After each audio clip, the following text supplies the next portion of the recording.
Listo. ¿Sí? Está grabando. Bueno, mejor. Bien, voy a empezar leyendo, esto. Es de Diego Tatián, un filósofo cordobés. Dice así: ¿cómo se ven las cosas con los ojos de los que ya no ven? ¿Qué podría aportarnos un paciente diálogo con muertos? ¿Qué tienen los muertos para decir de nuestro presente desquiciado? ¿Cómo intervienen los muertos en nuestra experiencia? ¿Existe ese diálogo de algún modo? ¿Qué otra cosa es la lectura de libros olvidados? Se da cierta proximidad extraña entre un cementerio y una biblioteca, pues ante todo nos preexisten los muertos y las palabras. Tal vez esa preexistencia sea la condición para que haya comunidad. Como el gusto improductivo por la comprensión, el luto, la conmemoración y un constante diálogo con muertos resisten el encadenamiento al reino de los fines, se sustraen al destino instrumental que se abate sobre las ideas, enseñan que nuestra manera de vivir no es natural ni necesaria. Lo que vamos a intentar hacer justamente es una especie de diálogo con muertos. Son todos estos muchachos que están acá, ¿no? Según lo que dijo Diego Tatián, ¿no? El cementerio y la biblioteca funcionan de ese modo. La mayoría de los filósofos que uno lee en general están muertos. No es el caso de Tatián y de algunos otros, pero la mayoría sí lo están porque son 2500 años y, bueno, hay unos pocos vivos de esos 2500 años de la historia de la filosofía. Así que vamos a mantener un diálogo con muertos y yo vengo a hacer una especie como de medium, ¿no? Hago la voz, ¿no? Soy un ventrílocuo de los muertos.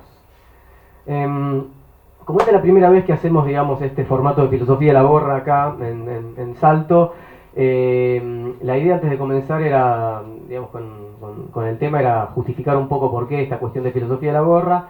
Esa justificación, digamos, que se fue haciendo como demasiado larga, demasiado amplia, así que finalmente toda la charla está dedicada a qué es o por qué yo creo que hago filosofía de la gorra. Después, si vengo alguna otra vez, nos dedicaremos a un tema un poco más específico, ¿sí? Esta vez el tema específico es este, filosofía de la gorra, o por lo menos es una invitación a pensar desde ahí. Así que la idea de hoy es una presentación, una explicación de este mismo acto, y acá ya tenemos una primer aproximación a cómo trabaja muchas veces la filosofía o cuál es la operación filosófica, ¿no? A veces se llama lo que se hace en la filosofía reflexión, a veces se llama especulación.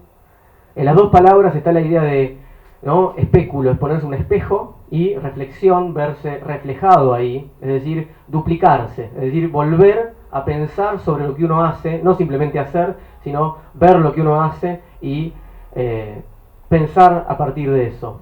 Y pensar para la filosofía, que siempre se define o se suele definir por lo menos clásicamente como un pensar racional, es un dar razones. O sea, uno hace algo y uno mira al espejo y dice, bueno, yo estoy haciendo esto porque tal y cual cosa. Entonces, la filosofía en algún punto no puede evitar, y es lo que yo voy a intentar hacer acá, dar razones. Quiero leerles esto en el texto de un filósofo francés, Paul Ricoeur. Paul Ricoeur le dedica un libro entero a Freud. Es un libro filosófico sobre Freud, digo, para quien le interese. Y ahí dice una frase al principio, cuando explica en ese lugar que a mí me interesa mucho, que es el lugar del prólogo, y donde dice justamente por qué va a hacer lo que hace, antes de hacerlo o después de hacerlo. Dice, bueno, yo hice esto porque tal o cual cosa. Y él dice lo siguiente: el filósofo no puede, él menos que nadie, rehusarse a dar sus razones. El filósofo tiene que dar sus razones, tiene que justificar lo que está haciendo. Entonces, hacer filosofía muchas veces es un dar razones de o un dar razones para hacer algo. Y ese va a ser como el corazón de la charla, o a partir de ahí, finalmente yo no espero que les interese el tema de por qué yo hago filosofía de la gorra, sino que sea una excusa para pensar otros problemas, otras cuestiones, para que atravesemos algunos problemas donde puedan encontrar algo ustedes, un terreno que no sea común, digamos. Así que para ordenar un poco la cuestión, porque lo que nos lleva a hacer algo rara vez es simple, las cosas suelen ser un poco más complejas de lo que suponemos, yo dividí las razones por las cuales hago filosofía de la gorra, cosa que hago ya unos 7 años creo o algo así, en 4 tipos de razones. El primer conjunto de razones son las que llamo razones geográficas o arquitectónicas, y es lo que le da el título a la charla, que le pusimos una arquitectura nómade. El segundo tipo de razones son las razones editoriales o publicitarias. El tercer tipo de razones son las razones estéticas o terroristas. Y el último, el cuarto tipo de razones son las razones materiales o vitales. Así que lo que vamos a hacer es recorrer esos 4 ejes. El primero es el de las razones geográficas o arquitectónicas, y es quizás el eje más largo. Una filosofía puede nacer, puede desarrollarse y de hecho puede morir en diferentes hábitats. Puede habitar diversas geografías o diversos territorios. Y como todos sabemos, en distintos hábitats somos otros, ¿no? Nos comportamos de otra manera. Ayer decía que, por ejemplo, la cultura rusa es solo posible en Rusia y la cultura brasileña es solo posible en Brasil, por poner un ejemplo muy, muy simple, ¿no? Hoy los escuchaba a ustedes tocar y, ¿no? Cada lugar tiene una música propia, que no nace en otro lugar, sino que es de la tierra, ¿no? Literariamente a mí me gusta pensar para quien haya leído, por ejemplo, Crimen y Castigo de Dostoyevsky, que Raskolnikov, el que comete el asesinato, perdón por el spoiler, que no hayan leído el libro, léanlo, igual eso ocurre al principio y lo interesante es lo que sigue. Él termina cometiendo este asesinato porque él vive en un departamento muy horrible, chiquito, frío, sucio, una cosa muy deprimente, y eso lo convierte a él en un asesino. Quiero decir con esto que la geografía no es un mero paisaje, no es un telón de fondo, no es un simple decorado, es una situación vital, es decir, es un hábitat posible, es un modo de habitar y de convivir y de ser atravesado por ese entorno. Nunca somos en ningún lugar. Yo hoy pensaba, después del título de la charla, una arquitectura nómade, podría ser quizás mejor, o una especie de título segundo, de subtítulo, es decir, la filosofía no es abstracta, que es lo que voy a intentar sostener hoy. Entonces, no hay una acción abstracta, sino en una situación determinada. Uno hace algo en algún lugar, en algún espacio, en un mundo que se habita de alguna manera. En el caso de la filosofía podemos encontrar distintos hábitats. Está el hábitat más, digamos, académico, de las universidades o los institutos de investigación, ahí se hace filosofía, ahí habita la filosofía. Después hay hábitats de enseñanza formal, pero para no especialistas, como los terciarios o las escuelas secundarias, ahí también habita la filosofía. Hay hábitats aún más informales, como por ejemplo un taller de filosofía como esto acá, ¿no? Un espacio donde se junta gente a charlar de temas filosóficos, y espacios como el de Filosofía La Gorra, que yo los pienso todavía más itinerantes, ¿no? Más nómades en ese sentido, que es un poco lo que yo hago. Y esto arma como una especie de secuencia, creo yo, que muestra que cuanto uno más se desplaza del espacio académico, más sale uno de la institución y del edificio asociado a la institución. Porque la institución siempre es un edificio, ¿no? No hay institución sin edificio. Es una arquitectura edificante. Y uno podría pensar que toda la filosofía es una arquitectura, en el sentido de que se construye un hábitat ficticio, más o menos complejo, que sirve como cobijo, que guarda relación con el cuerpo del hombre, que tiene una estructura, que tiene una estética. Y por supuesto toda construcción arquitectónica tiene relación con el cuerpo del hombre, aun cuando esa construcción sea desmesurada, ¿no? Uno entra a una gran iglesia, una gran catedral, y ahí todavía hay una relación con el cuerpo que es la de la desmesura, es demasiado grande, y esa es la idea, ¿no? Entonces, en relación a esto, a las distintas arquitecturas de la filosofía y a los distintos hábitats, les quería leer una pequeña cita de Argullol, Rafael Argullol, un filósofo español,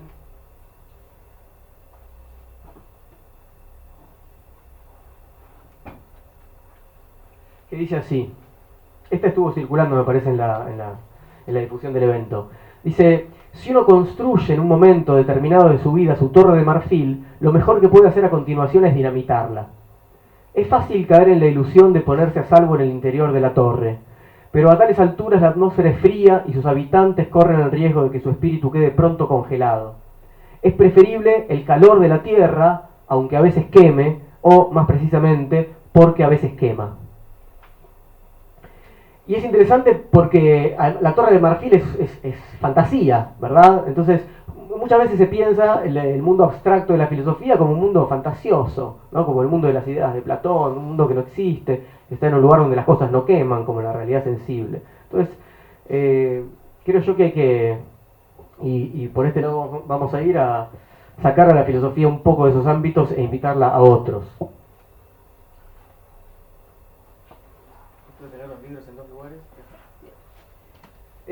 La frase esa, para mí, la frase de Argullol, es bien nietzscheana. Así que vamos a ir a las fuentes. Nietzsche, en Zaratustra,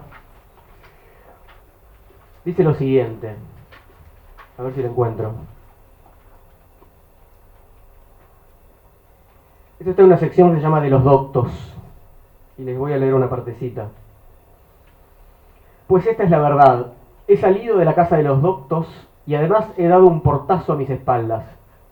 Durante demasiado tiempo mi alma estuvo sentada, hambrienta, a su mesa. Yo no estoy adiestrado al conocer como ellos que lo consideran un cascar nueces. Amo la libertad y el aire sobre la tierra fresca. Prefiero dormir sobre pieles de buey que sobre sus dignidades y respetabilidades. Yo soy demasiado ardiente y estoy demasiado quemado por pensamientos propios. A menudo me quedo sin aliento. Entonces tengo que salir al aire libre y alejarme de los cuartos llenos de polvo. Pero ellos están sentados, fríos, en la fría sombra. En todo quieren ser únicamente espectadores y se guardan de sentarse allí donde el sol abraza los escalones. Semejantes a quienes se paran en la calle y miran boquiabiertos a la gente que pasa, así aguardan también ellos y miran boquiabiertos a los pensamientos que otros han pensado.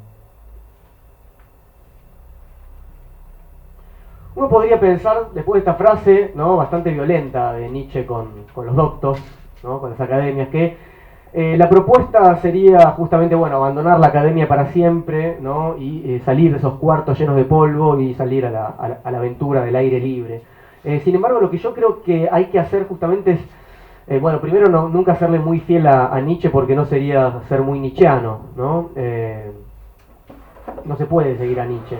Pero además de eso, me parece importante recalcar que no se trata de elegir uno u otro espacio, no se trata de elegir si uno vive en Rusia o en Brasil o en Rojas o en Capital Federal, ¿no? Sino se trata de entender cómo opera una situación vital en cada uno de esos lugares.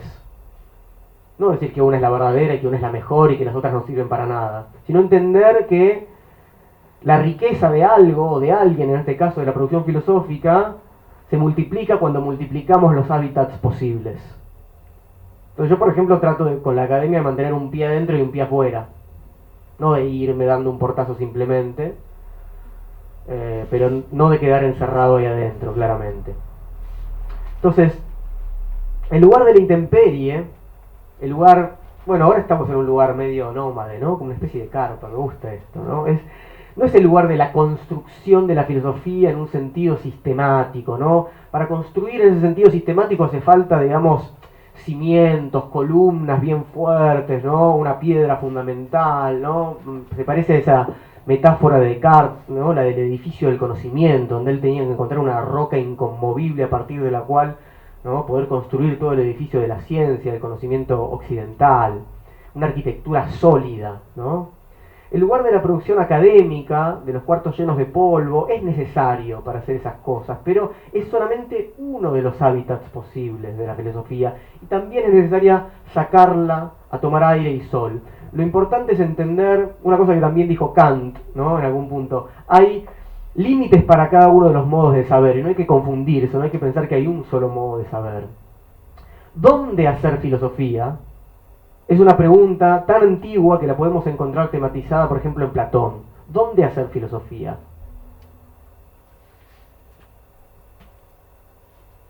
Voy a leer un pequeño fragmento del Fedro, de Platón, que es como el comienzo del Fedro. Vieron todos los, y si no, lean algún diálogo de Platón, son muy lindos. El Fedro es muy, particularmente muy lindo. Su tema es, en principio, es el amor, el eros, como el banquete, pero después trata sobre la relación entre oralidad y escritura. Y siempre Sócrates, que es el protagonista de los diálogos, se encuentra con alguien en la calle así, medio como, ¿qué haces? ¿Cómo estás? No, bueno, estuve con tal y me contó tal cosa, uy, hablemos de tal cosa. Y ahí se empieza a armar un diálogo filosófico. Entonces, mientras están con Fedro, Sócrates se encuentra con él y salen un poco ahí de Atenas, de la polis, a las afueras, de la muralla. Fedro le dice lo siguiente a Sócrates. Esto está al principio del diálogo. Bien. Le dice, asombroso Sócrates, me pareces un hombre rarísimo.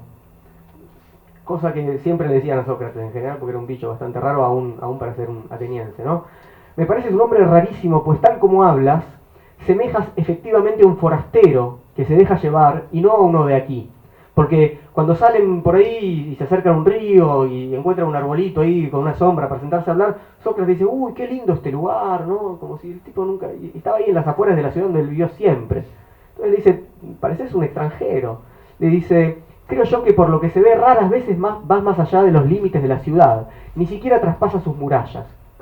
Y Sócrates le responde, no me lo tomes a mal, buen amigo, me gusta aprender. Y el caso es que los campos y los árboles no quieren enseñarme nada, pero sí en cambio los hombres de la ciudad.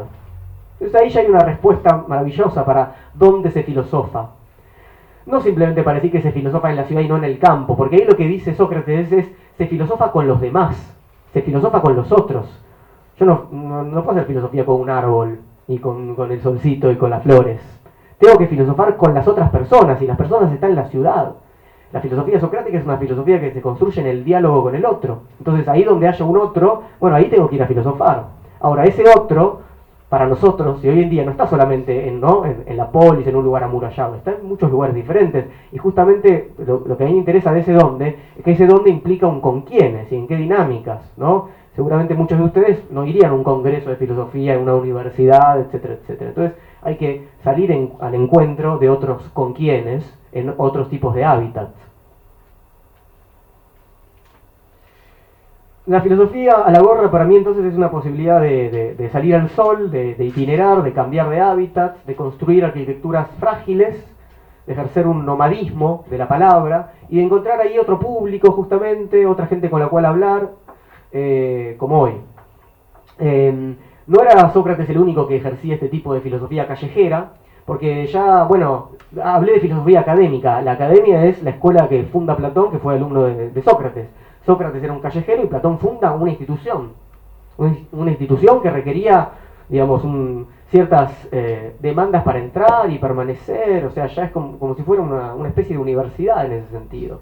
En cambio había otros filósofos, por ejemplo los filósofos cínicos, que eran aún más callejeros que Sócrates en algún punto. Por lo menos Diógenes, el famoso filósofo que vivía en un barril y esas cosas, ¿no? Diógenes de Sinope, o Antístenes, su maestro.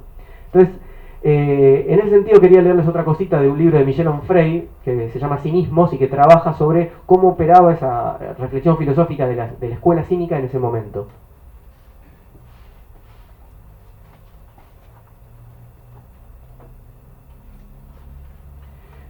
Michel Onfray es un tipo justamente, es uno de los filósofos vivos muy interesantes que se dedica un poco a la cuestión de la divulgación filosófica. Dice así: para multiplicar las oportunidades de interesar a la mayor cantidad posible de individuos, Diógenes frecuenta la plaza pública, recorre las calles, se presenta en las tabernas, compra su entrada al estadio, vaga por los campos o deambula por las inmediaciones de la ciudad. Nada le sería más ajeno que confinar su palabra, que reservarla, que practicar un elitismo antes de todo contacto. Él sabe que la selección se operará por sí misma, a través de la dificultad y el interés del oyente. No es que quiere hablarle a todo el mundo, ¿no? El que tenga interés va a venir, ¿no? Como hoy acá. La palabra cínica está destinada a quien quiera oírla. Un emperador o una prostituta, un mercader o un esclavo, un rico propietario, un joven afeminado, un carpintero, un atleta, un litigante o un notable. Todas las categorías están incluidas. El cínico indaga y no predica solo a los conversos. El discurso técnico y el vocabulario especializado suponen la existencia de aficionados. Les garantiza la exclusividad esotérica. Es decir, lo que a veces se dice hablar en difícil, ¿no? Me entienden solamente los que forman parte de mi club. Entonces el cínico quiere hablar para todo el mundo. Dice, el empleo de esos términos los reúne en sectas y los convierte pues en fieles servidores celosos rendidos por entero a la ortodoxia. Diógenes no espera nada de eso. se dirige a todos para poder llegar a algunos. Cosa que también se cruza con el subtítulo de Así habló Zaratustra, un libro para todos y para ninguno, dice Nietzsche. O sea, no hay nadie que a priori quede afuera, pero hay que ver si alguien quiere entrar. Termino con la cita de Onfray. Dice: los juegos de palabras, el humor, la ironía permiten hacer la selección. Son armas eficaces y operativas. Hacen posible la división, la separación.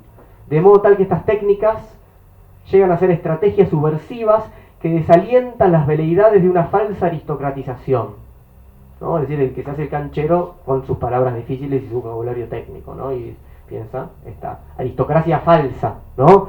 Aristocracia, ¿no? Es el gobierno de los mejores, ¿no? Lo mejor no es lo que se hace los mejores, sino que hay que ver qué otra cosa es lo mejor respecto a determinado conocimiento o saber o circulación del saber.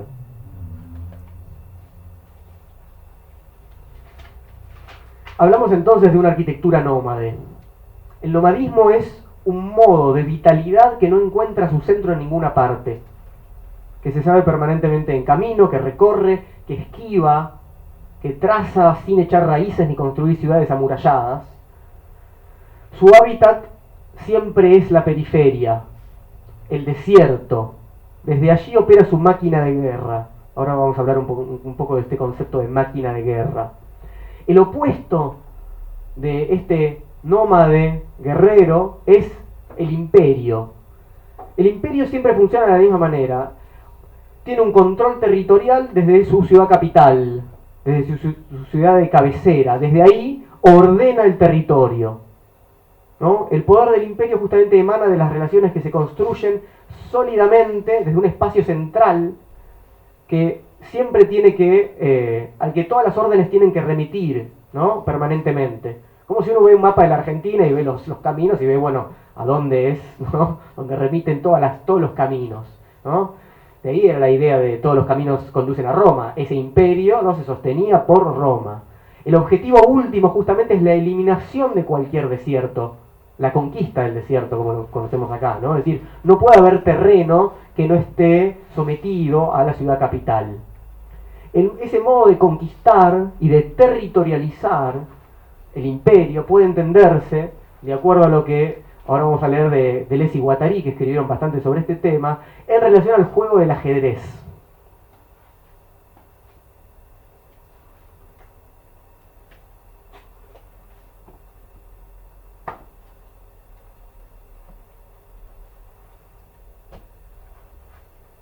Esto está en un libro que se llama 1000 mesetas. Ya en el título tenemos una cuestión territorial, ¿no? La meseta. Y esos ahí, sobre la cuestión del ajedrez, dicen lo siguiente. Bienvenidos. Pasen, acá, por acá hay unas sillas, creo. Una por lo menos.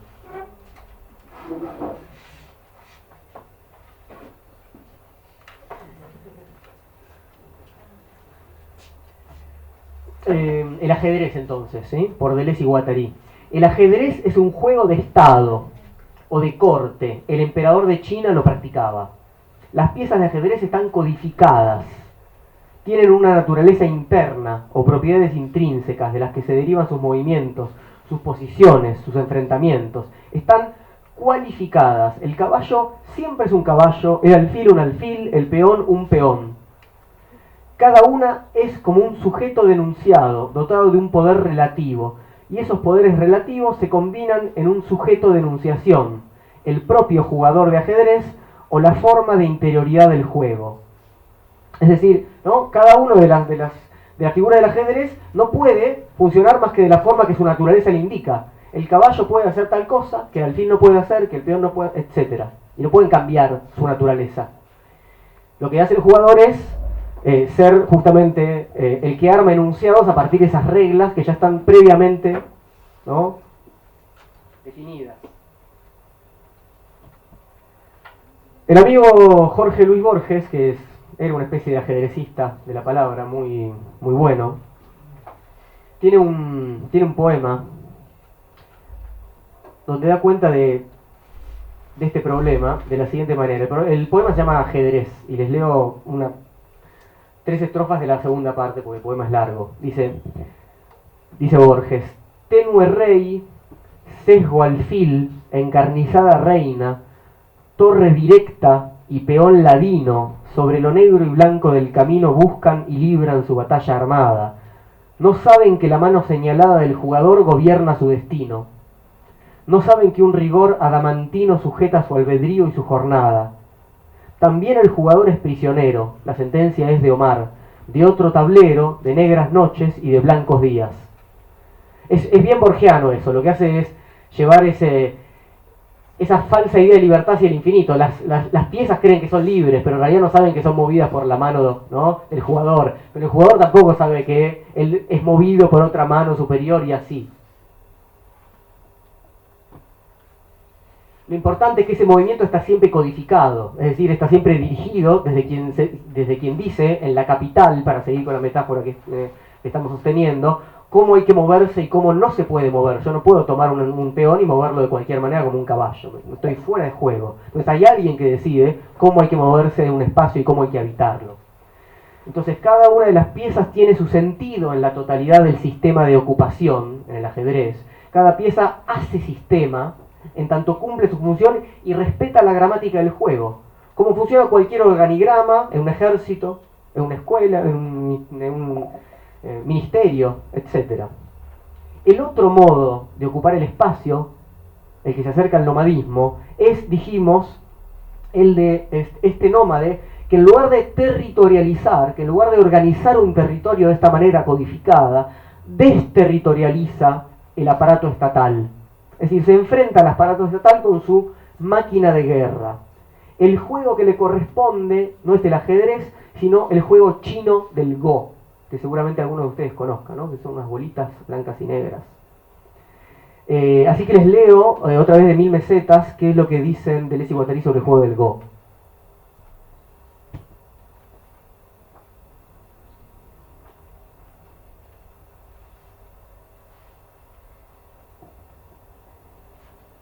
Los peones del Go, por el contrario, son bolas, fichas, simples unidades aritméticas, cuya única función es anónima, colectiva o de tercera persona.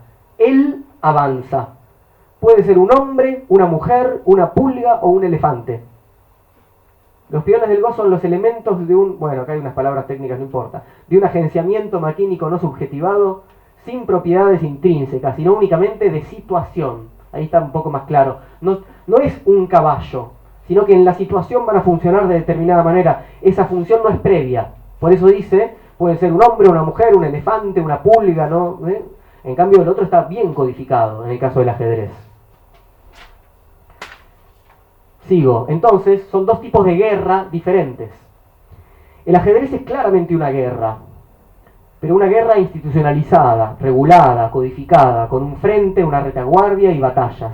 Lo propio del Go, por el contrario, es una guerra sin línea de combate, sin enfrentamiento y retaguardia, en último extremo, sin batalla, pura estrategia, mientras que el ajedrez es una semiología. Es decir, las codificaciones ya están previamente determinadas, como decíamos.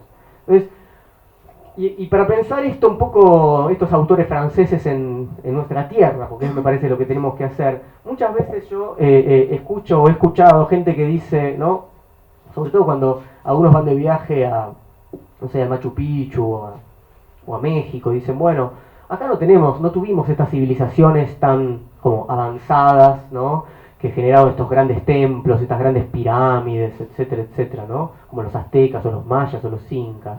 Acá teníamos indios, si me permiten la palabra, que no afincaban.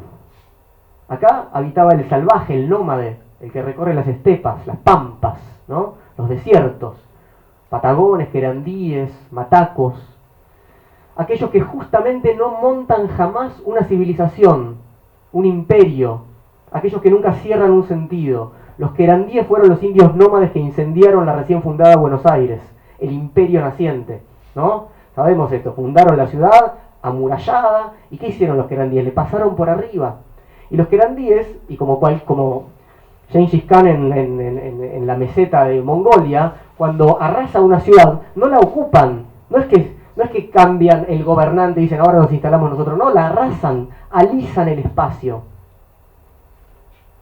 Es un Es un juego bastante anárquico en ese sentido. Entonces, lo que para mí se debatía en ese momento fundacional de Buenos Aires, de nuestra civilización, justamente, no eran simplemente dos fuerzas, que es como en general se piensa. Había una fuerza originaria y había una fuerza invasora, los españoles. No, no.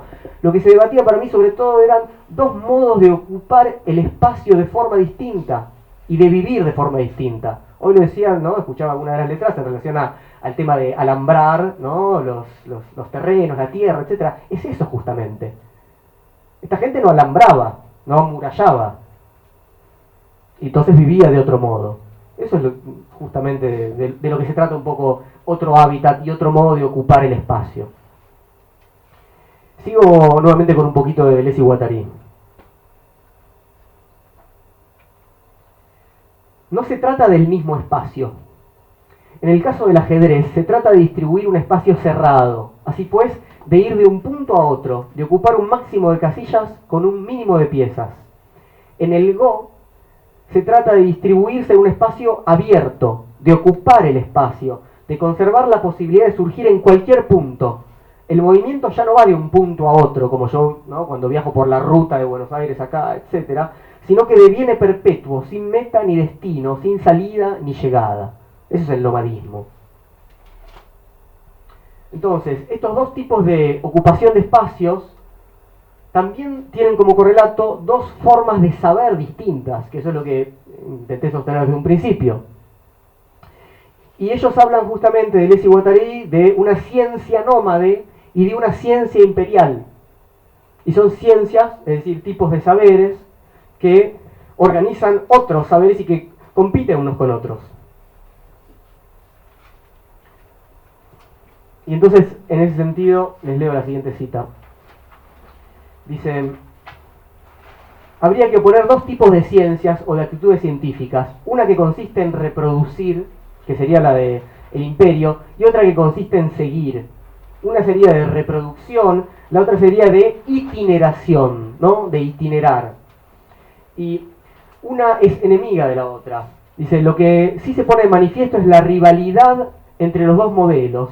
Es que las ciencias ambulantes o ciencias nómadas, la ciencia no está destinada a tomar un poder, ni siquiera un desarrollo autónomo. Carecen de medios para ello. En cambio, en la otra sí, y la ciencia imperial justamente es la que está certificada desde el corazón del imperio, como si lo que uno dijera fuera importante porque uno tiene, por ejemplo, un diploma que está certificado por tal o cual lugar, etcétera, ¿no? Hay una certificación que impone que eso funciona. Es la diferencia también entre un médico y un curandero en relación a, bueno, cómo opera un tipo de saber en un territorio, en competencia, ¿no? Con una mirada completamente diferente y una autorización diferente. Lo que le interesa a lo que les interesa a Deleuze y Guattari, también me interesa a mí, es que no se trata justamente de reemplazar una autoridad por otra, que es lo que yo les decía que no sucedía, de ocupar ese espacio y decir, bueno, ahora la capital es mía, sino de operar de otra manera, no compitiendo con eso, pero teniendo que arrasar la capital, porque la capital lo que hace es conquistar los desiertos. Bueno, el nomadismo entonces implica una postura política que está efectivamente más cercana al terrorismo y a la máquina de guerra que al poder del imperio. Vamos a volver sobre el tema del terrorismo más adelante. Quiero pasar al segundo eje, al segundo grupo de razones, que las llamé editoriales o publicitarias.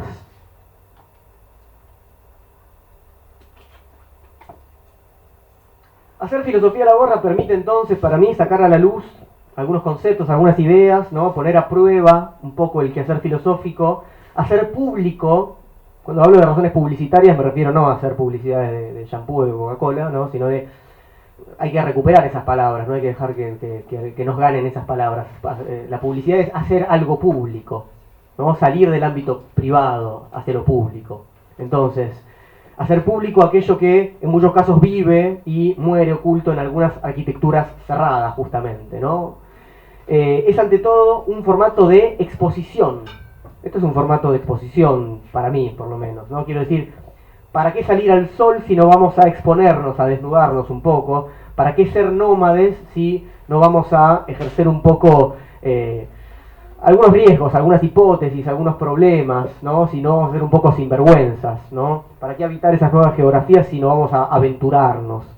En algún momento hay que salir de la condición cobijada de esa palabra, más pasiva, ¿no? Y ponerle nombre y ponerle cuerpo a esa palabra. Yo insistí desde el principio, y voy a seguir insistiendo, sobre la cuestión de que la filosofía no es abstracta, como muchas veces se la piensa.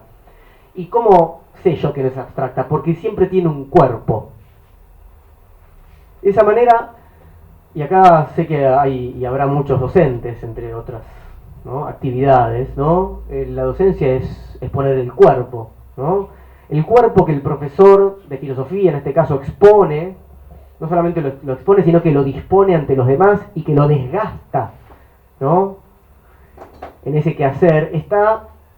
la idea es que no esté tan protegido por el lugar de la institución, por esa tarima, ¿no?, por el púlpito. Hay ahora la posibilidad de pensar una especie de exhibicionismo en la que la palabra filosófica es una con el cuerpo del filósofo y muere con él, que es lo que justamente decía Sócrates en ese libro en Fedro. Por eso Sócrates se negaba a escribir, a pesar de lo que dijo, ¿no?, nuestro expresidente que leyó las obras completas de Sócrates. Sócrates nunca escribió nada, y en Fedro es la obra que escribió Platón donde aparece esa justificación. Sócrates dice, si yo no estoy ahí con mi palabra, esa palabra no es mía. Yo tengo que estar ahí con mi palabra en cuerpo presente para defenderla, para argumentar, para dialogar con el otro. La palabra no es una cosita muerta que está, ¿no?, como estos libros que yo dije que son libros, ¿no?, la voz de los muertos. Entonces, acá yo pienso este particular modo de hacer filosofía, no solamente exhibiendo el cuerpo del filósofo en este caso, sino el corpus. Esto, los libros. Esto que se llama de un modo muy similar a esto, ¿no? Cuerpo, corpus. ¿Por qué? En cada uno de los libros que me acompañan, y yo por eso los traigo, que no son otra cosa que justamente la materia prima con la que trabajamos los que nos dedicamos a la filosofía. Uno trabaja con el cuerpo, uno trabaja con un corpus. Nada de eso es abstracto. De hecho, el bolso del libro pesa ¿no?, cada vez que lo tenemos que llevar al auto, pesa unos kilos. Entonces, tomar la palabra públicamente, publicar, hacer público algo, es una responsabilidad, es una exposición, es la posibilidad de que nos critiquen, de que no nos guste algo, de que no nos guste lo que nosotros decimos. Por eso la cuestión de lo editorial, cuando uno edita algo, cuando uno lo hace público, como cuando uno sube al escenario y muestra la música que hace, etcétera, está tomando un riesgo que es medio complicado, pero es lo mismo que hace cualquier docente cuando se enfrenta a un aula. Dice, bueno, es terrible cuando uno se enfrenta a un aula y ve que los alumnos no le interesa nada lo que uno está haciendo.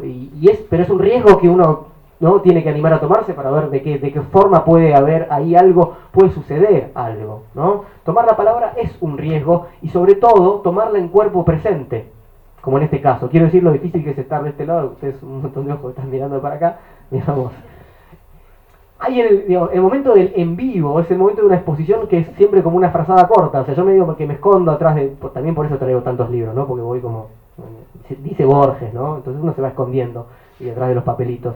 Pero igual siempre es una frazada corta, ¿no? Uno se esconde pero no puede hacerlo tanto. Y hay algo acá en el tomar la palabra en vivo que es importante en relación a lo que significa esta palabra en tanto muerta y por qué los muertos, para pensar un poco este problema, necesitan de alguien que sea el mediador, el ventrílocuo, el medium. Hay otro texto de Deleuze, que es un filósofo que a mí me ayuda mucho a pensar, me obliga a pensar, en este caso no junto con Guattari como el otro, sino un textito que es solo de Deleuze, que se llama Lo que la voz aporta al texto, que tiene que ver con esto y que les quiero leer un pequeño fragmento.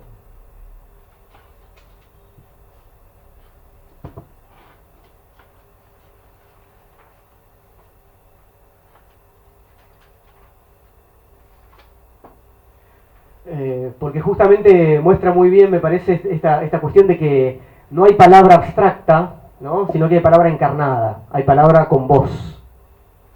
Con voz. Bien, así dice Deleuze. La filosofía es el arte de inventar conceptos, de crear nuevos conceptos que necesitamos para pensar nuestro mundo y nuestra vida. Desde este punto de vista, los conceptos tienen velocidades y lentitudes, movimientos, dinámicas que se extienden o se contraen a través del texto. No remiten ya a personajes, sino que, como por ejemplo en un teatro que remiten a personajes, sino que los conceptos son ellos mismos personajes, personajes rítmicos. Se completan o se separan, se enfrentan, se unen como luchadores o como enamorados. La voz del actor es la que traza estos ritmos, estos movimientos mentales en el espacio y en el tiempo. El actor es el operador del texto. Opera una dramatización del concepto, la más precisa, la más sobria, también la más lineal. Casi líneas chinas, líneas vocales. A mí me interesa mucho el concepto de dramatizar el concepto.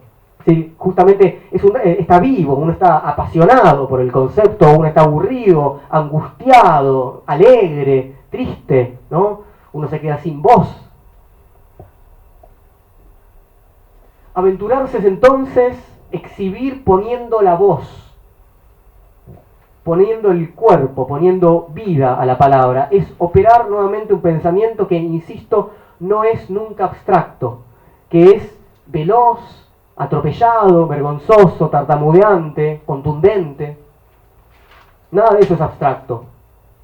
La pregunta por la exposición es la pregunta por la publicidad, como dijimos, en el sentido de hacer público. Pero ¿de qué manera? ¿De qué manera hacer público cualquier pensamiento, cualquier creación artística? En este caso, la palabra filosófica. Hay otro filósofo francés de los que todavía están vivos, Deleuze ya no, pero Badiou sí, Alain Badiou es un viejito bastante simpático. Y él viene más o menos seguido a Argentina, un par de años, y presenta algunos libros. Y una de las últimas veces que vino a presentar un libro sobre... Él reescribió la República de Platón en un modo bien contemporáneo. Y cuando vino le hicieron unas entrevistas y entre otras cosas habló sobre este tema. Esto está en una entrevista que le hicieron en el diario La Nación, donde él dice lo siguiente. ¿Cuál es la lengua de la filosofía? Se hace esta pregunta. Dice, hoy no hay un estilo dominante como hubo en otras épocas. En particular, no es clara la frontera entre el tratado de filosofía, el ensayo filosófico, la intervención política, el comentario artístico, la relación con la ciencia. Es muy móvil y es muy difícil. Creo que en esta reinvención de la filosofía, de la que le hablaba, le dice al entrevistador anteriormente, la cuestión de saber cuál es la forma apropiada de la filosofía va a reaparecer de una manera nueva y exigente. Y sigue diciendo, esto está relacionado con otro problema, que es la relación entre lo oral y lo escrito, que es de lo que venimos hablando, ¿no? Porque los filósofos son habladores, necesitan medir lo que dicen con el público, ¿no? Esto es bien Sócrates. Son como pequeños actores, en esta forma moderna del actor que es el profesor. Y entre la oralidad y el texto escrito siempre hubo una relación complicada. Estéticamente, dice Badiou, estamos en el mundo de la performance. La verdadera cuestión es saber cuál es la performance de la filosofía. Y en relación con esto, como todo el mundo, estoy buscando en todas direcciones. Esta es mi pequeña búsqueda, ¿no? ¿Cuál es la performance de la filosofía? Entonces, exponerse, aventurarse, buscar en todas direcciones, ¿no? Cómo puede operar la filosofía. Pero dijimos al principio que la filosofía, cuando leímos a Ricoeur, podía definirse como un dar razones. Y parece que esto se contrapone un poco con salir al sol, desnudarse, vivir una aventura, ¿no? Una cosa es vivir una aventura y otra cosa es dar razones, ¿verdad?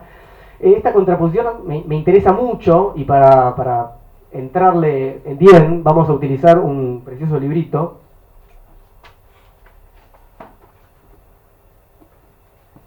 que es Alicia el País de las Maravillas, de Lewis Carroll. Ya cuando Alicia estaba bastante metida en problemas, más adelante de las primeras aventuras, se encuentra con el grifo y con la tortuga, y entonces el grifo le dice a Alicia, vamos, cuéntanos algunas de tus aventuras, ¿no? Ya Alicia pasó varias en ese momento, y Alicia le dice, podría referirte a algunas aventuras mías, comenzando con esta mañana, dijo Alicia con una cierta timidez, pues es inútil retroceder hasta ayer, porque entonces era una persona distinta. sabemos que Alicia, ¿no? Se achicó, se agrandó, le pasaron muchas cosas. Era una persona distinta ayer, le dice. Entonces la tortuga le dice, explícate. Y el grifo le dice, no, las aventuras primero, las explicaciones nos llevan demasiado tiempo. Esa cuestión a mí me parece maravilloso porque lo que aburre es la explicación. Uno quiere las aventuras, la explicación no, es aburrido. Es como, llegó el profesor de filosofía, uy, qué aburrido, ¿no? Como, nos va a explicar. La explicación es larga, es complicada, hay que seguirla, es más bien, hay que ser más bien pasivo. Entonces, primero las aventuras. Entonces parecería que explicar, es decir, dar razones y aventurarse, no pueden funcionar juntos. Entonces mi propuesta o mi idea, por lo menos para pensar justamente, es cómo poder lograr que explicar y aventurarse se solapen pero sin taparse unos a otros, ¿no? Se desplacen un poco pero sin anularse, o se disloquen, ¿no? Se desarmen un poco pero sin destruirse mutuamente. Paso entonces al tercer grupo de razones, que son las que llamé estéticas o terroristas.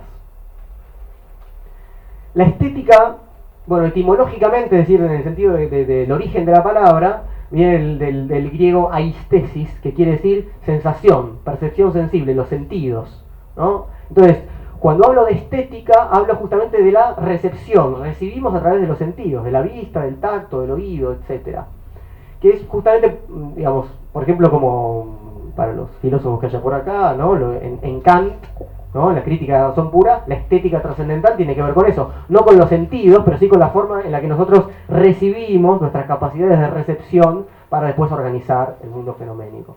No importa eso. Pero cuando hablo de razones estéticas, me refiero justamente al campo de la recepción, cómo es que recibimos.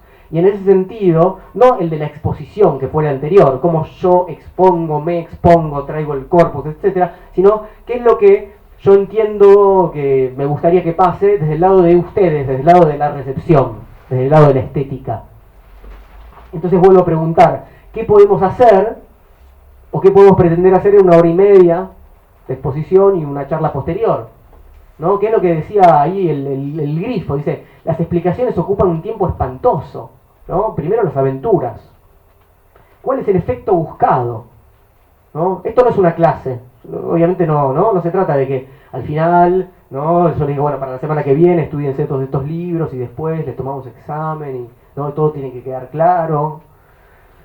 Lo que yo sobre todo pretendo es lograr que cada encuentro esté en el orden de lo provocativo. Todo encuentro para mí es una provocación. Si uno no llega a provocar, ¿no? Provocar viene de, ya que estamos con las etimologías, de dos palabritas, pro y vocare.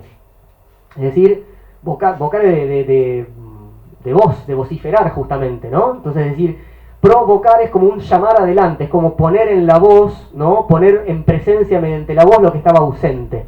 Provocar es eso. Entonces, si uno no logra en un encuentro justamente establecer esa diferencia y de provocar al otro, ¿no? Entonces seguramente es porque no hubo ningún encuentro. Cuando hay un encuentro, no pasa desapercibido, uno es marcado por un encuentro, aún a pesar suyo, ¿no? Entonces, ¿cómo lograr este encuentro? Que es, insisto, este problema bien pedagógico del que estamos hablando, ¿no? Y con quién me encuentro y con qué me encuentro. Y nuevamente yo me encuentro mucho con la palabra de Deleuze, así que lo voy a usar nuevamente. Deleuze, para quien le interese y no tiene que andar comprándose libros ni nada raro, tiene en YouTube, lo pueden ver, ponen el abecedario de Gilles Deleuze y ahí son entrevistas, letra por letra, donde letra por letra él va hablando de distintos temas. A de animal, B de bebida, porque Deleuze tuvo una época de mucho chupi, C de cultura, D de deseo, E de infancia, en francés, etc. Y así todo, es muy, muy lindo. Todo eso está en un librito.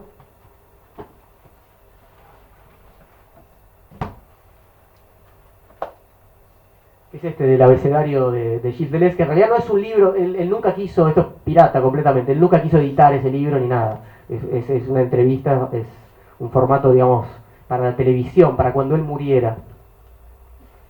Y ahí en C de cultura, justamente trabaja esta cuestión de qué es lo que le pasa a él cuando va al encuentro de otros que producen en el ámbito de la cultura.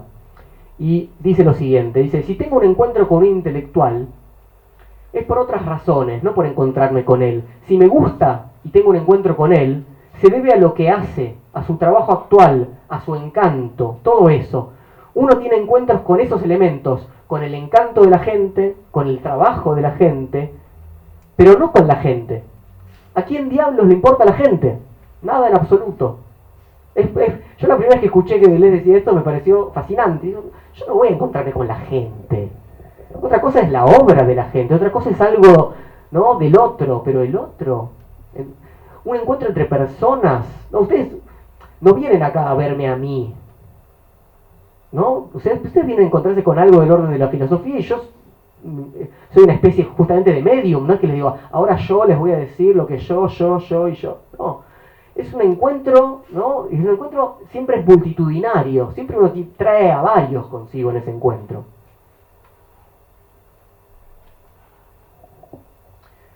Entonces, lo importante no es uno o el otro, sino lo que circula entre unos y otros, ¿no? Como insisto con la cuestión de la banda que escuchamos recién, ¿no? O sea, ahí circula la música, ahí circula la palabra, ¿no? Ese es el encuentro.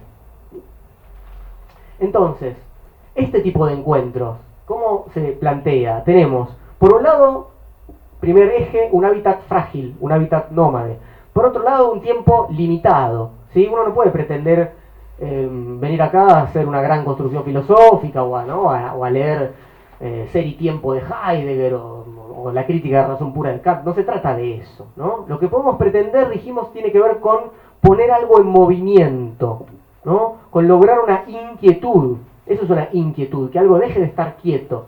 Aprovechar justamente a salir al sol para salir de cierto sopor. Entonces yo pienso un poco la actividad esta de la filosofía de la gorra como una patada, básicamente como un disparador, como un dardo ponzoñoso que la idea es que siga envenenando de alguna manera, una especie de principio de ebullición. Una filosofía que se presenta como nómade no puede más que pretender poner justamente en movimiento lo que estaba en reposo. Eso es nuevamente la cuestión de jugar con la capital, con lo afincado en un territorio. Hay que hacer que eso se mueva. Y cada vez se mueve menos cuanto más murallas tiene, como ya sabemos, ¿no? Esto no solamente tiene que ver con las ciudades, sino con las identidades propias, ¿verdad? Y con muchas otras cosas. Entonces es una tarea tan antigua como la filosofía misma. Despertar una gran bestia dormida, ¿no? Que necesita justamente ser movida un poco. Exactamente esta es una de las metáforas fundacionales de la filosofía en la apología de Sócrates. Ya no sé dónde está.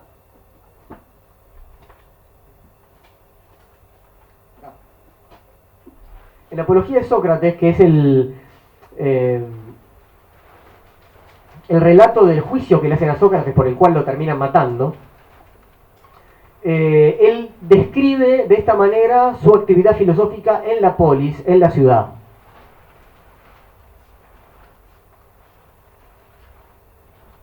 Les dice así a los jueces que son sus conciudadanos: si ustedes me condenan a muerte, no van a encontrar tan fácilmente, aunque sea un tanto ridículo decirlo, a otro semejante a mí, colocado en la ciudad por el Dios. Del mismo modo que, junto a un caballo grande y noble, pero un poco lento por su tamaño, y que necesita ser aguijoneado por una especie de tábano, según creo, el Dios me ha colocado junto a la ciudad para una función semejante, y como tal, despertándolos, persuadiéndolos y reprochándolos uno a uno, no cesaré durante todo el día de posarme en todas partes. ¿Qué es lo que dice que hace Sócrates como filósofo? Es un tábano molesto, ¿no? Que ahí donde el caballo se queda dormido, va y molesta, pica, ¿no? Bueno, Sócrates entonces es el que despierta este caballo lento y dormilón que necesita ser aguijoneado. Pero ¿cómo aguijonea el filósofo? ¿Cómo provoca el movimiento? ¿Desde dónde mueve?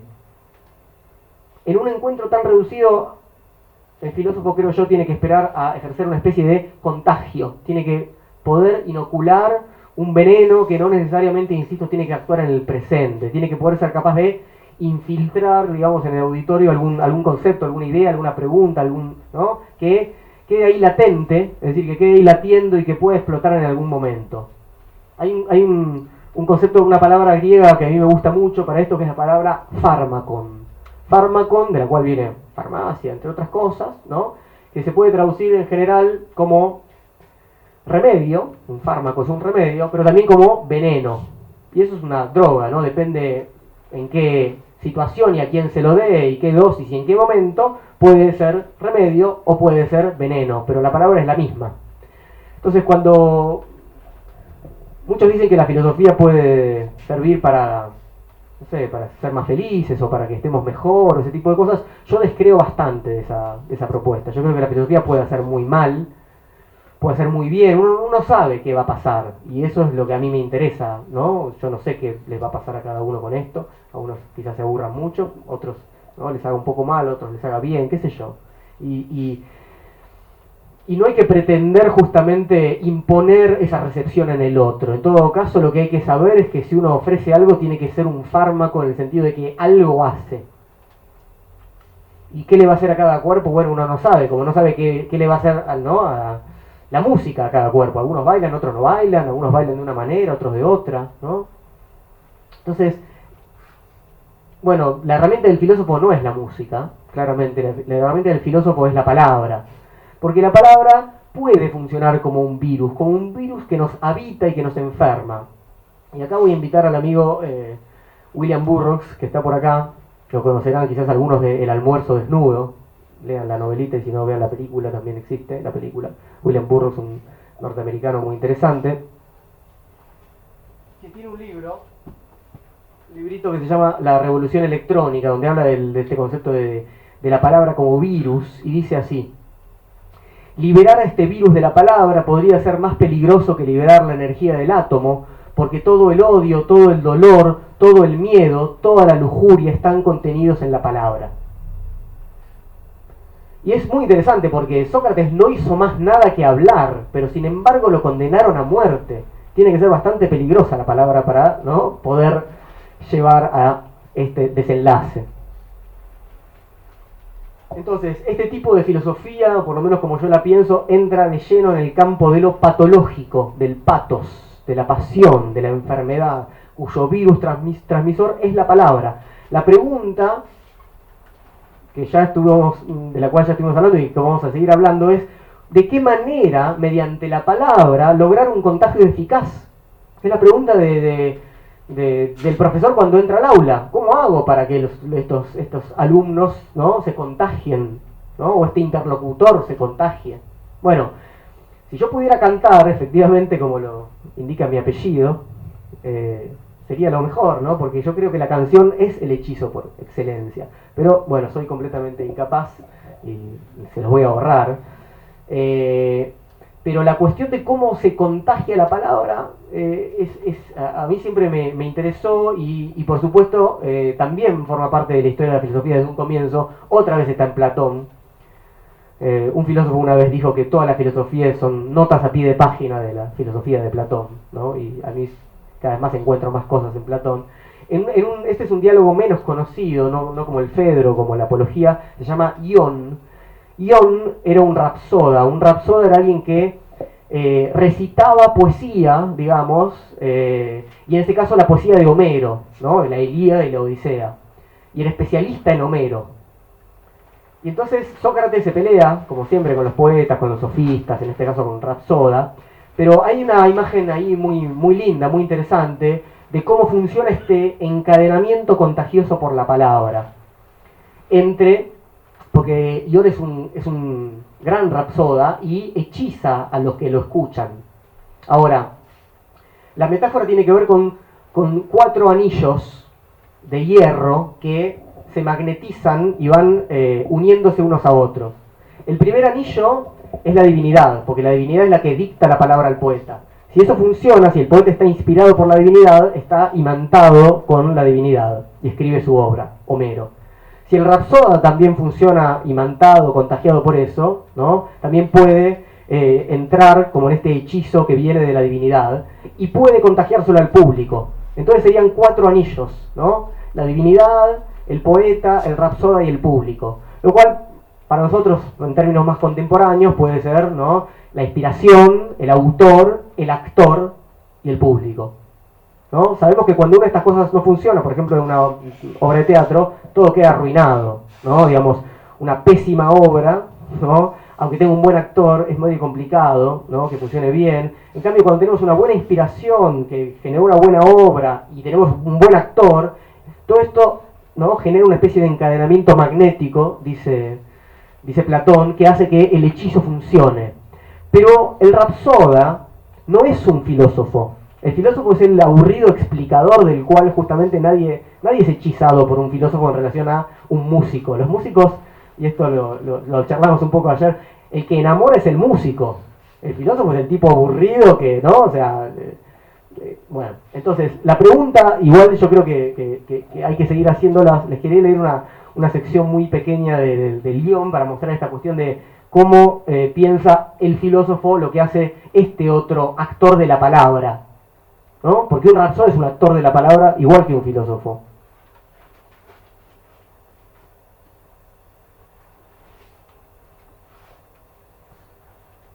El guión.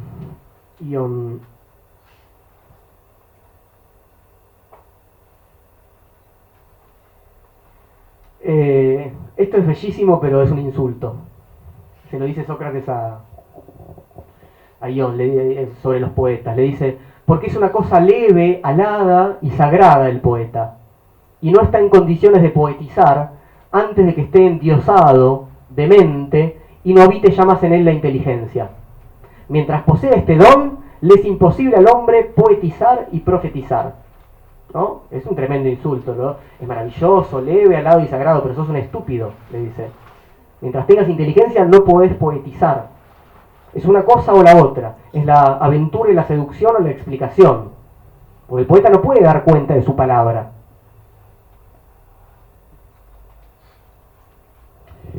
Fíjense además que le dice respecto al poeta que el poeta poetiza y profetiza, o sea, habla sobre el futuro.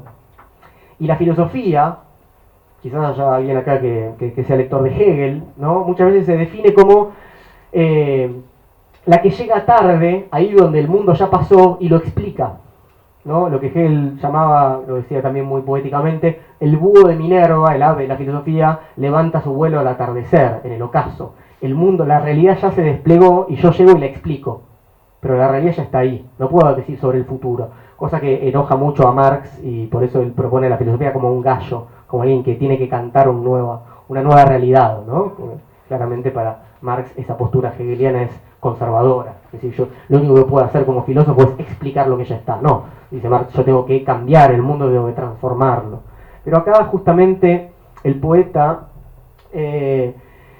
ejerce otro tipo de relación con la palabra. Y el filósofo, para poder tener una relación con la palabra que es una relación de seguridad, para poder conquistar el concepto, para tener seguridad respecto a lo que dice, parece que tiene que renunciar al mundo. Y es lo que hace, por ejemplo, si pensamos en la alegoría de la caverna, ¿no? El filósofo es el que se va del mundo sensible. Se va de lo sensible. Se va hacia un mundo de conceptos, se va hacia un mundo de abstracción. Que es lo que yo decía, cuidado con pensar que la filosofía es eso, es huir del mundo. Esta contraposición entre poesía y filosofía, quería trabajarle un poquito en relación a un texto que a mí me gusta mucho, es de una filósofa española, que se llama María Zambrano, que fue discípula de Ortega y Gasset.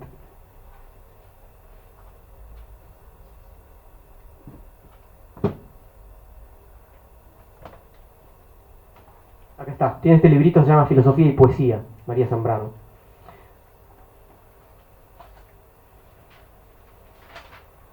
Entonces ahí ella contrapone dos caminos para la palabra, el camino del poeta y el camino del filósofo.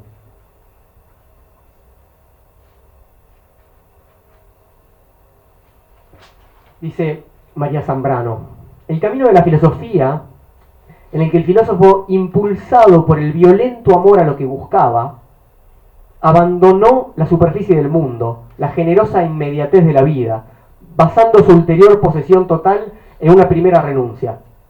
¿Cómo conquista el filósofo? su seguridad, yéndose del mundo, yendo a un lugar donde los conceptos generales, las ideas abstractas funcionan. Claro, funcionan bárbaro, pero el mundo no son esas ideas abstractas. Entonces, para conquistar su saber, el filósofo tiene que renunciar a la vida, dice María Zambrano. El otro camino, sigue diciendo, es el del poeta. El poeta no renunciaba, ni apenas buscaba porque tenía. Tenía por lo pronto lo que ante sí, ante sus ojos, oídos y tacto aparecía. Tenía lo que miraba y escuchaba, lo que tocaba, pero también lo que aparecía en sus sueños y sus propios fantasmas interiores mezclados en tal forma con los otros, con los que vagaban fuera, que juntos formaban un mundo abierto donde todo era posible. Entonces hay una diferencia fundamental entre la palabra poética y la palabra filosófica para María Zambrano. Sin embargo, yo creo que el filósofo también tiene sus musas inspiradoras, o sus rincones de oscuridad, o sus renuncias, aunque intente posteriormente echar luz sobre esos pliegues. Es decir, a veces funciona así, uno, o por lo menos a mí me pasa, ¿no? Uno es inspirado, ¿no? Aparece algo del orden de la inspiración y después uno empieza a buscar las razones, ¿no? Empieza a explicar. Uno se encuentra en una aventura, en un problema que uno no eligió, porque los problemas no se eligen, y entonces ahí tiene que empezar a explicar por qué el problema me está atravesando y yo no puedo evitarlo.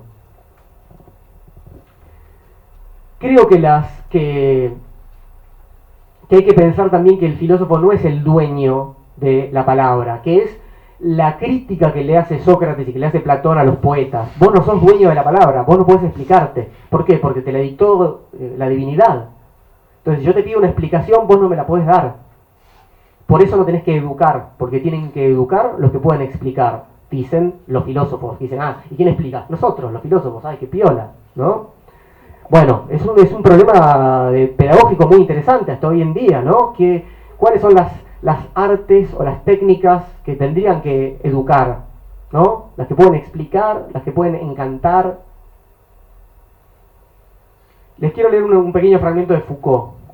Foucault, que lo conocerán al menos de nombre, Michel Foucault, filósofo francés, también ya muerto, que en un discurso inaugural frente a mucha gente muy importante, habló así sobre el discurso propio y dijo así: más que tomar la palabra, habría preferido verme envuelto por ella y transportado más allá de todo posible inicio. Me habría gustado darme cuenta de que en el momento de ponerme a hablar ya me precedía una voz sin nombre desde hacía ya mucho tiempo. Me habría bastado entonces encadenar, proseguir la frase, introducirme sin ser advertido en sus intersticios. Es decir, la palabra no es mía, yo entro ahí donde ya hay algo que me precede. Si yo soy medium de otros, ¿no? Lo que yo estaba diciendo, y hay un territorio que me precede, hay una corporalidad que me precede, hay una problemática, hay otros cuerpos que me preceden, etc. Entonces, la filosofía de la gorra, creo yo, como el actor en el escenario, intenta, ojalá que funcione un poquito, contagiar este virus de la palabra, hacer de todo encuentro una provocación, generar una especie de terror, ¿no? Desplazar un sentido, instalar una enfermedad a través del virus de la palabra. Pero para que yo pueda contagiar un virus, yo tengo que estar enfermo. Yo no puedo contagiar un virus que yo no porte. Y eso funciona así. Por eso la filosofía y el contagio nunca pueden ser abstractos. Si uno no está apasionado por lo que quiere contagiar, el contagio no va a funcionar. Porque es abstracto. Y solamente un cuerpo tiene una relación de contagio con otro cuerpo. ¿No? Como un músico que no es movido por su música. ¿A quién pretende mover? Esto no quiere decir que el filósofo es una especie de faro que ilumina y ustedes se vayan de acá iluminados, ese tipo de cosas, ¿no? Sino que se vayan de acá por lo menos un poco enfermos, es mi propuesta. Pero la enfermedad requiere un terreno fértil. ¿Qué quiere decir un terreno fértil para la enfermedad? Un cuerpo vivo. Un virus ahí donde el cuerpo murió no tiene terreno fértil. Entonces hace falta después un trabajo propio, ¿no? Hace falta que ese movimiento que se generó continúe de alguna manera. Si la filosofía es un patos, entonces, es decir, algo patológico, una enfermedad, tiene que generar en nosotros algún tipo de malformación, ¿no? Porque eso es lo que hace una enfermedad con nuestro cuerpo. Y les voy a leer en ese sentido, para terminar con este tercer eje y pasar al cuarto y último, una cita de Nietzsche, que está en un libro que no es tan leído, que se llama Schopenhauer como educador, que Nietzsche le escribe a su maestro, no es que lo conoció, pero Nietzsche le rompió la cabeza un libro de Schopenhauer en su juventud.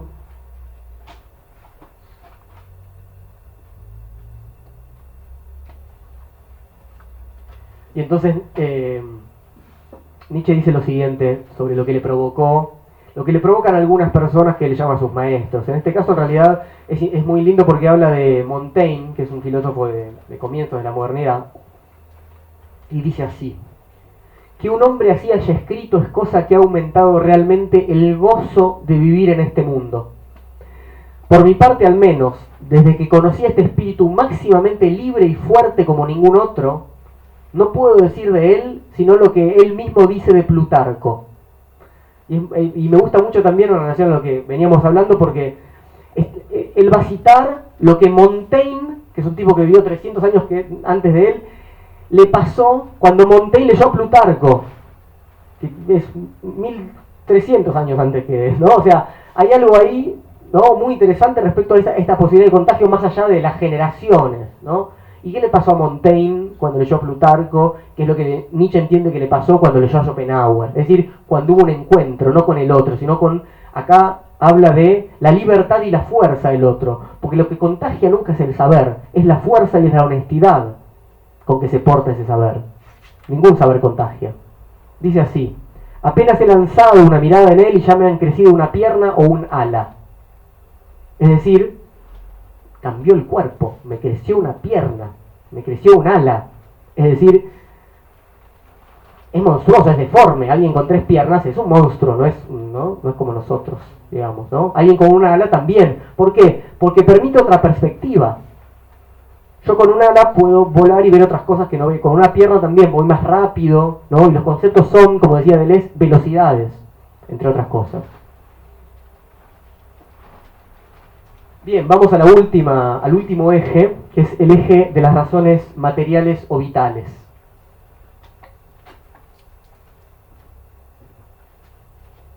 En la tradición marxista, el fetichismo de la mercancía, el fetiche de la mercancía, tiene una doble cara. Por un lado, el concepto de fetiche implica que hay algo ahí que le asignamos un valor mágico, un valor que no tiene en sí, ¿no? Un fetiche es eso que nos encanta más allá de lo que es. Marx dice que eso le pasa a todas las mercancías en el capitalismo. Nosotros proyectamos sobre esa mercancía, sobre ese auto, celular, libro, que también es una mercancía en el capitalismo, ¿no?, que nos queremos comprar, mucho más valor que el que tiene, un valor mágico, en realidad un valor humano que el objeto de por sí no tiene. Al mismo tiempo que le asignamos mayor valor que el que tiene a la mercancía, ocultamos el proceso de producción. Cuanto más encantado estoy yo con los 40.000 megapíxeles que tiene ese celular nuevo, ¿no?, y su cámara, menos puedo ver yo cómo ese celular fue producido. Más queda oculto lo que Marx llama el proceso de producción de esa mercancía. Se los leo en sus propias palabras.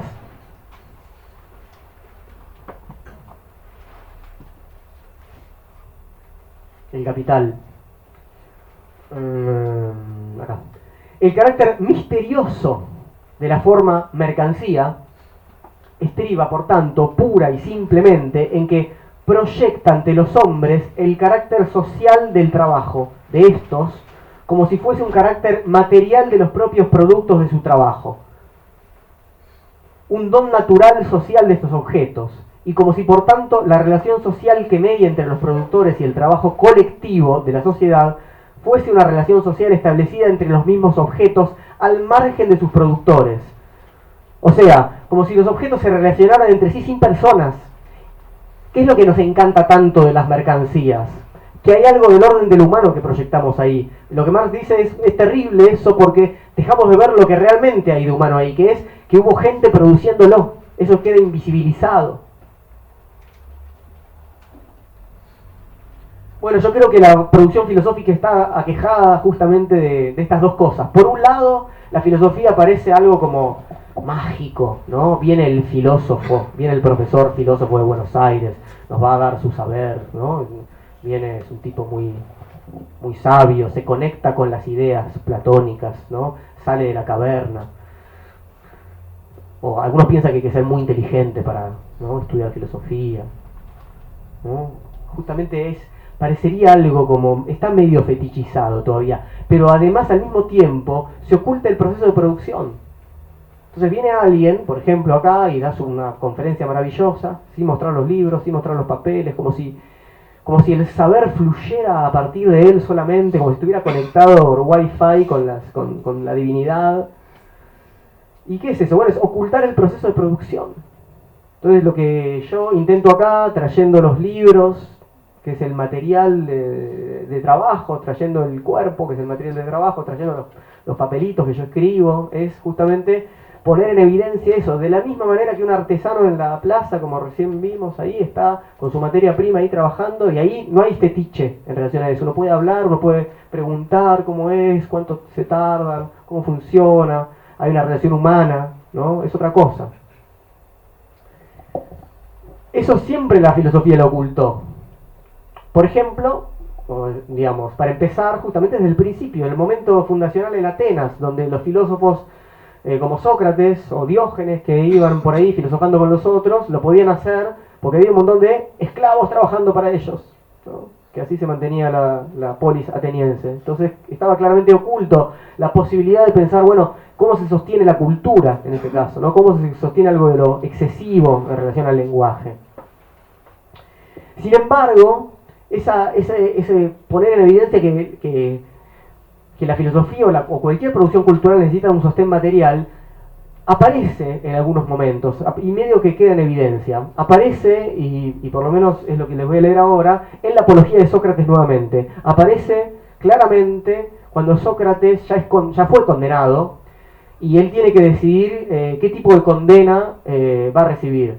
Los acusadores obviamente lo quieren condenar a muerte, y él podría haber decidido otras cosas, ¿no? Como el destierro, una multa, pedir perdón, bueno, una serie de cosas. Y Sócrates, ¿qué dice? Como buen filósofo, decir bien soberbiamente: ¿qué me merezco? Dice, merezco que me den un premio por lo que yo hice, no una condena menor.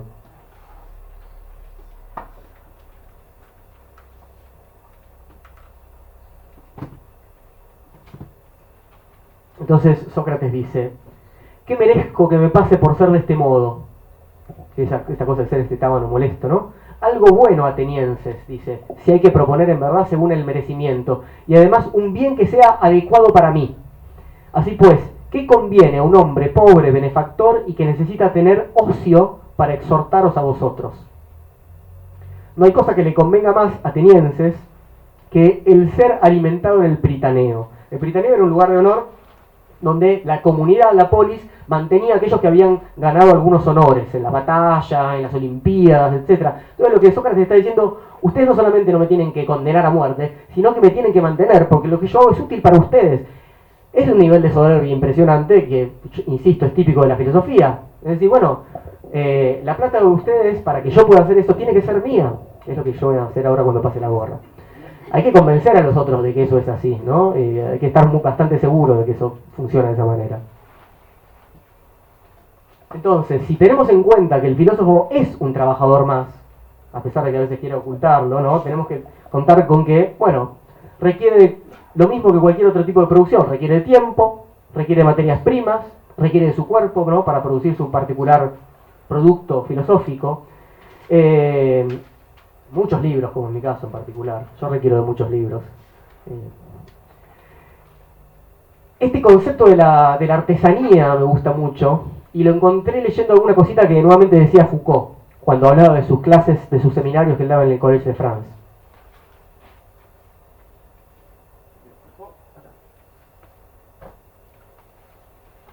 Ya voy terminando.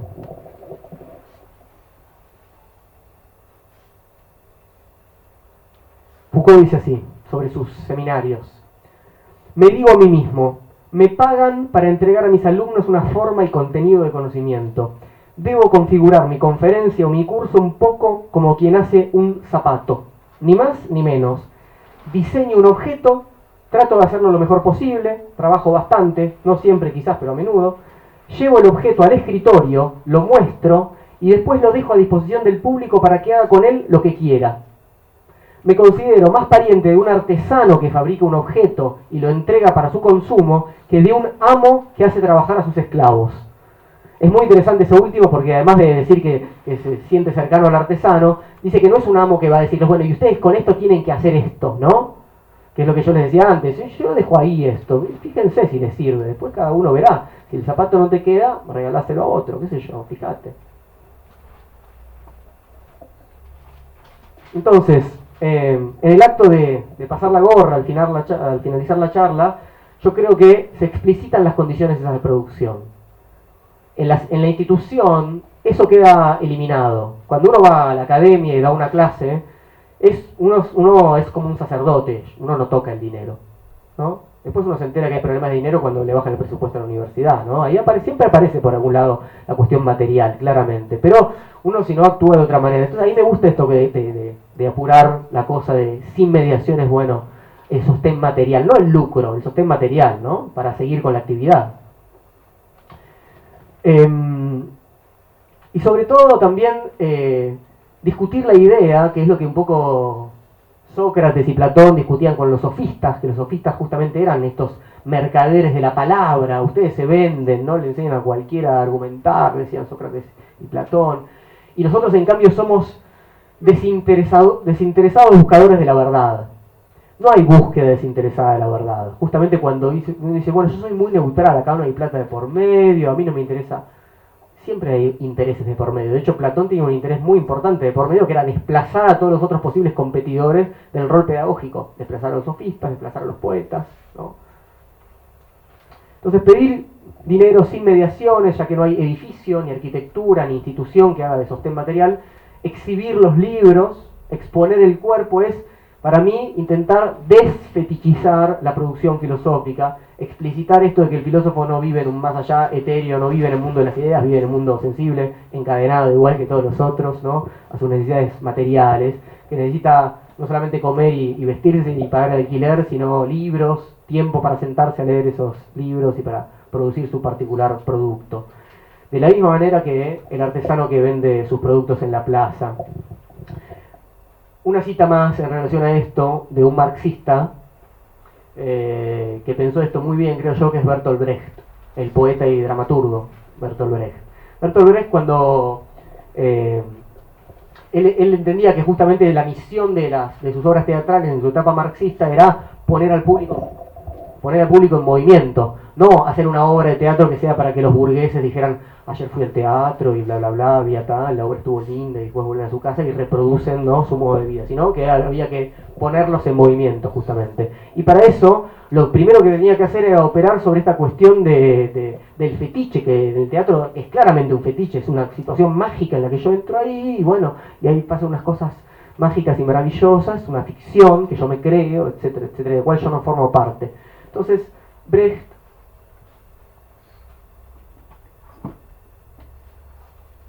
y esto está en una biografía bastante buena, decía así cuando preparaba, digamos, sus obras.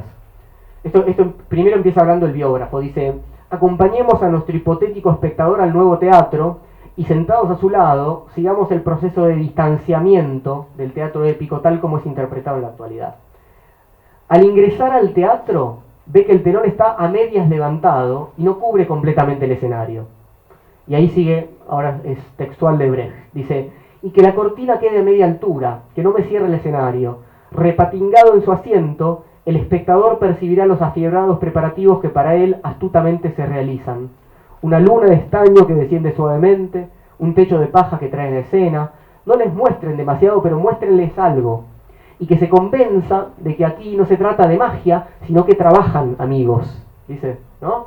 Y ahí claramente está tomado el concepto de fetichismo de la mercancía y dice, no es magia esto, acá hay trabajo, entonces muéstrenle un poquito, ¿no?, cómo se hace eso, para que vean que hay gente que trabaja y que está detrás de esto.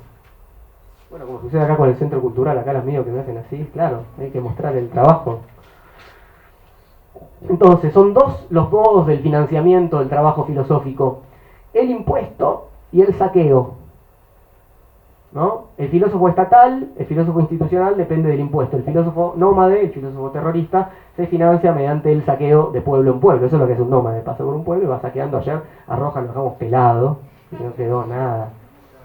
Así que bueno, espero vaciar sus bolsillos prontamente. Bien. Me quedó el agua. A modo de conclusión, entonces. El filósofo o la filosofía a la gorra tiene razones geográficas o arquitectónicas, es decir, habita. Tiene razones editoriales o publicitarias, es decir, se exhibe, se desnuda. Tiene razones estéticas o terroristas, es decir, contagia. Tiene razones materiales o vitales, es decir, se alimenta. Habita, se desnuda, contagia, se alimenta. Es una filosofía atravesada por la corporalidad, no es abstracta. Pero ¿cómo? Uno, ¿no? Le dijeron siempre que la filosofía es, ante todo, espíritu, idea, alma, pensamiento. Descartes diría res cogitans, ¿no? Soy una cosa que piensa sin cuerpo, ¿no? Como esas, ¿vieron en Futurama esas cabecitas que están en formol y no tienen cuerpo? Es eso. Bueno, la idea es que no. Hay dos imágenes, voy a comentarles dos imágenes que me llevan a mí a pensar justamente que el cuerpo, aunque alguien diga que no tiene cuerpo, y que el cuerpo no importe, que el pensamiento va más allá de lo corporal, queda en evidencia que sin el cuerpo no hay nada, sin lo concreto, sin la tierra no hay nada. Las primeras dos imágenes son religiosas, son teológicas, y sobre todo cristianas. En Cristo está muy claro, para mí. Cristo es un concepto, yo no soy cristiano, se los digo para empezar, pero el concepto es muy interesante y además, aunque uno no sea cristiano o no sea tal o cual cosa, vivimos en una sociedad fuertemente cristiana en muchos aspectos, con lo cual hay que entender el mundo en el que uno vive, ¿no? Decir, yo no soy cristiano, entonces no me interesa nada. Bueno, el concepto de Cristo es muy interesante y creo que lo central implica que, bueno, lo que sabemos, ¿no? Lo más poderoso posible, o sea, Dios Padre, lo más poderoso y sabio y infinito, pensable, inclusive más allá de lo pensable, viene, baja, encarna, se hace cuerpo para sufrir con nosotros, para ayudarnos a llevar ese pecado, ¿no? Ese pecado original tan pesado que nos hace sufrir tanto. Entonces, Él baja y sufre con nosotros. Si no encarnara, si no se hiciera cuerpo, no existiría el cristianismo. El cristianismo, justamente, y eso es lo que lo caracteriza en relación al judaísmo, por ejemplo, o el islam, donde eso no sucede, donde el Dios es una figura abstracta, donde no hay ni siquiera imágenes para representar, está prohibido representar. En cambio, uno entra a una iglesia y hay un Cristo sufriente y sangrante en general, atravesado por una lanza, clavado una cruz, y la pasión de Cristo es la historia de un Cristo que es a la vez este Dios absolutamente potente, que cae bajo el peso de la cruz, una y otra vez, que cae, ¿no?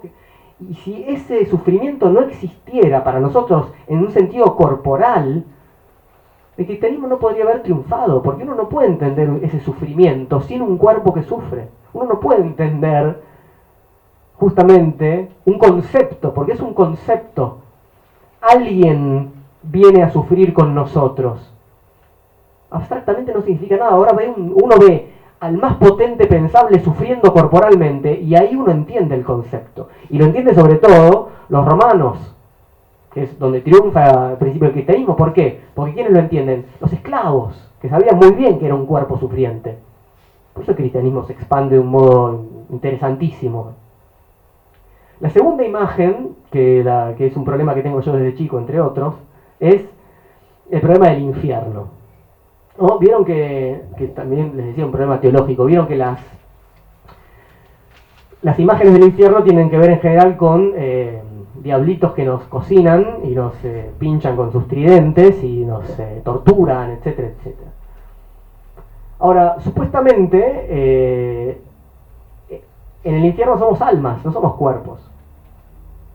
Nuestro cuerpo ya murió, lo que está es el alma. Entonces, yo siempre me preguntaba de chico, Ya soy un alma, ¿por qué me queman? No me pasa nada, pinchame todo lo que quieras. ¿Por qué la condena es corporal?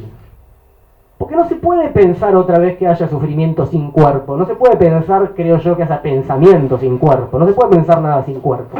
La abstracción enseguida muestra como la hilacha. Esto después, más adelante, cuando leí la Divina Comedia de Dante Alighieri, ahí él lo soluciona, porque obviamente no es que eso yo lo pensé yo solo, un montón de gente.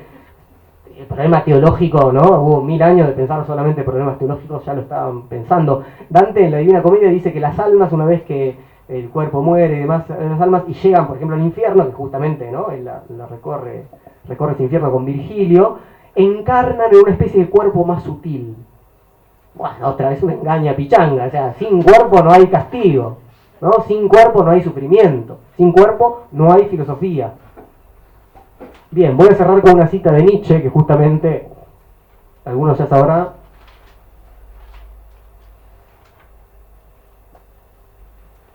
Es de Zaratustra y es de la sección que se llama De los despreciadores del cuerpo.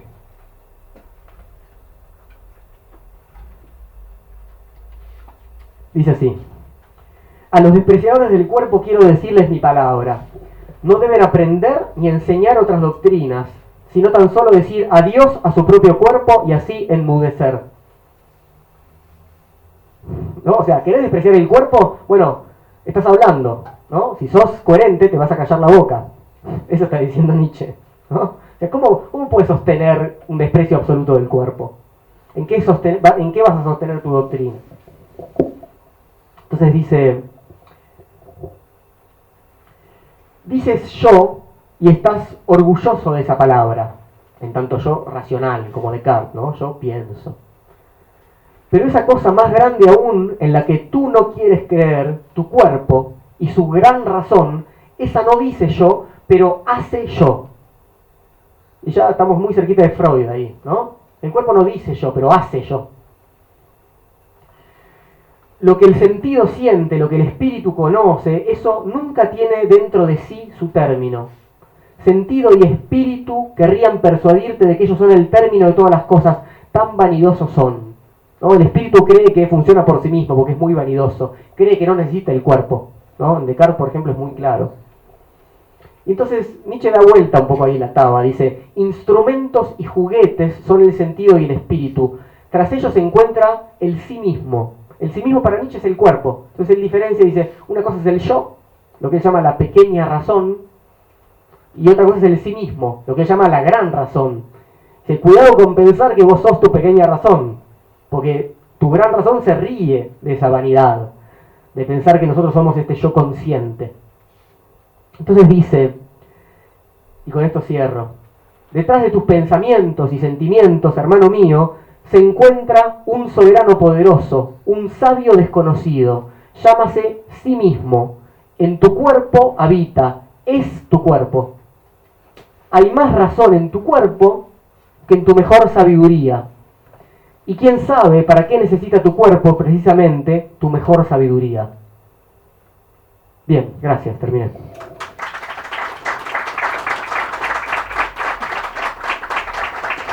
Bueno, y voy a saquearlos y a dejarles un souvenir.